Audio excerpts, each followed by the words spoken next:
Are you ready? No, seriously, are you really ready? You may want to sit down for this, because what I'm about to tell you could basically peel the onion little by little of a history you don't know anything about. So should I peel it layer by layer and tell you? Or should I just... We're gonna go in. We're gonna go all the way in. So, Leonardo da Vinci. He was a mama's boy. He wasn't just a mama's boy. He was a Circassian mama's boy. That's right, Circassian. Leonardo da Vinci. One of the most brilliant men to have ever existed on planet Earth. His mother was Circassian.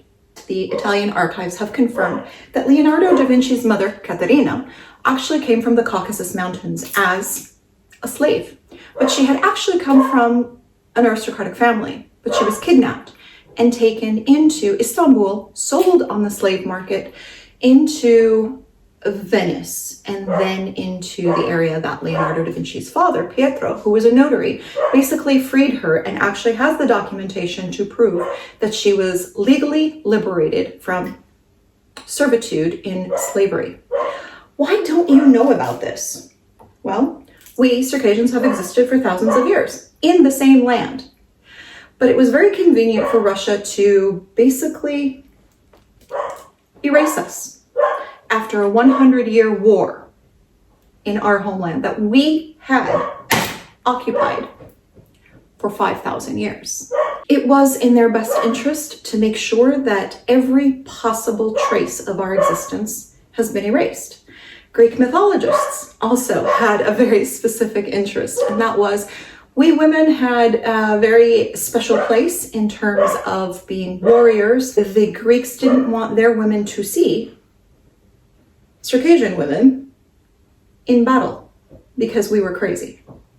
So, in the next coming months and the next few years, history as you know it can change. And it's as a result of just this handful of scholars that now have indisputable evidence, whether it's DNA technology, whether it is linguistics and art, and it's just fascinating. And so I have been doing a lot of the research along the ways. And 6 months ago, I interviewed Dr. John Colarusso, a Harvard linguist who knows 17 languages. And he was an integral, pivotal part of exposing all of this through Dr. Adrienne Mayer, Stanford anthropologist, and then C. Scott Littleton in Los Angeles, UCLA, Dr. Linda Malcor, UCLA, Dr. Lars Finch Hansen in Copenhagen. So you are going to get inundated with everyone basically rewriting history in a more truthful way. Pretty excited about this because we finally got to peel the onion that has been waiting for a long time. And if you know anything about Leonardo da Vinci, you know his artwork is layered and layered and layered with symbolism. Now, another little side note. When he was commissioned to paint the Mona Lisa, his mother actually posed for the actual Mona Lisa. You know those eyes that are mysterious in the Mona Lisa? The mathematical composition? Let's go back. I just want you to think of one thing. Leonardo da Vinci was the son of a captured slave from the Caucasus Mountains. Don't you think that her trauma would have transcended into Leonardo da Vinci? We now know through epigenetics that traumas actually reside inside the body, in the womb, in the milk of the mother. So when it is transferred, that baby is going to receive that.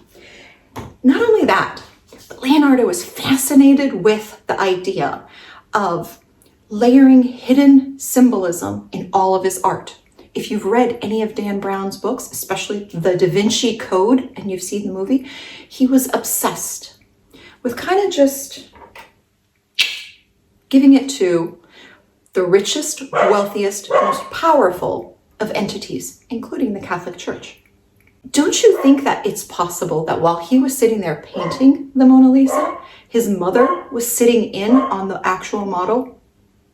Do you think it's possible that some of that fragments of that mysterious beauty that no one has been able to figure out, that could have been possibly traced back to the Caucasus beauty? That out of the only things in history that anyone remembers about us, it was that our men were the warriors and the women were beautiful. And that's why they were captured for their beauty to be sold into the horrific sex trades and into the Sultan's harems. So this is what you're going to be hearing very soon. And I've done a bunch of research, and actually, let me show you. I am writing a book, and this is the book right now. And I promise you, it is layered and layered. And every single one of these little tags is a little layer of something very symbolic and powerful that history has denied all these years. So I'm excited about releasing my book, Shades of Honor, in the next few months. And I'm inspired by the new developments of history and all of these scholars that are now sharing their lifelong work and academic dedications and contributions to humanity, and how the Circassians have affected history all along. And if you think that those Amazons were not real, they were. And if Hollywood was just exploiting the figments of imagination and sexual exploitations of the fantasies of Wonder Woman and that gilded belt, no, it was all real. So stay tuned. Some theories that I wanted to run by you real quick, and this is off the record. Okay. Have you heard anything about Leonardo da Vinci's mother? Yes. I'm friends with Slava Chirikpa, the fellow who's written the author of the book. Yeah. Mm-hmm. Yeah. So what do you think? Where are we going? It sounds like it to me. And what other traces back to that area other than being a sex slave or something along those lines? But like what possible? The Silk Road ended in the North Caucasus at one point, and the Silk Road was literally full of silk, which was used for the clothing of nobles in Renaissance Italy and Europe generally. And so that was all fine and well until the Ottomans came along and tried to interrupt that and work with that and so forth. And so what happened was the Italian merchants, that were the Venetians and Genoese, were being misplaced by the advancing Ottomans, decided they would take the Circassians and bring them to Italy and extend the Silk Road north and bring it down. So it came in probably by land as opposed to the Mediterranean, where the Ottomans were beginning to patrol the ships and all. To bring the Silk Road into Italy and bring the Circassians along with it, who would work with it and make the brocade that was then used for noble clothing. Okay.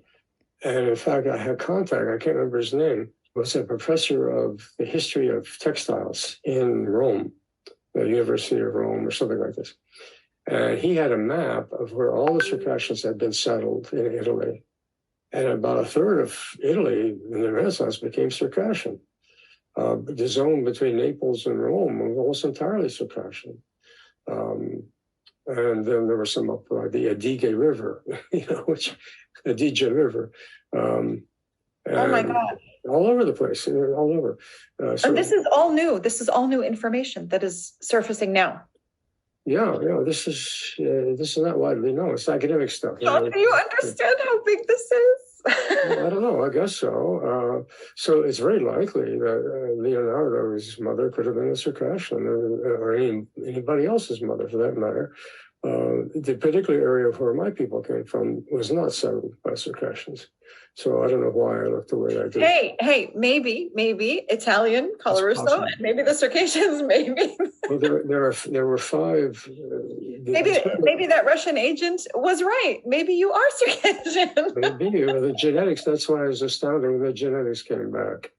And there was a half, or 49.5% Italian, something like that. And then the rest were Eastern European. And one was Morocco or something, 1% Morocco or something.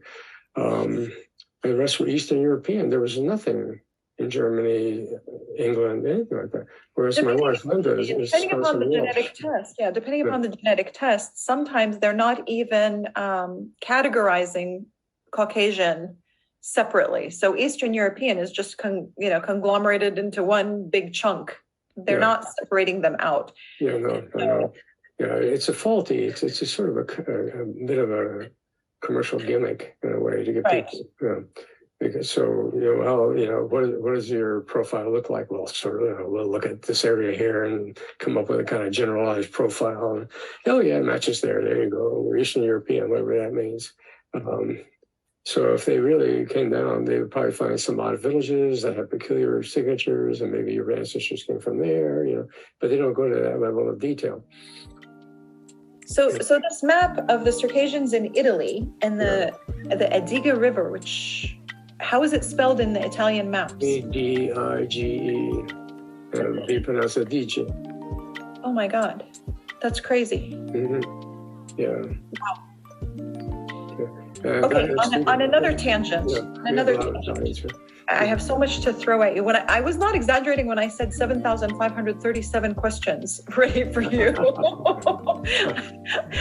I've been saving this up for 5 years.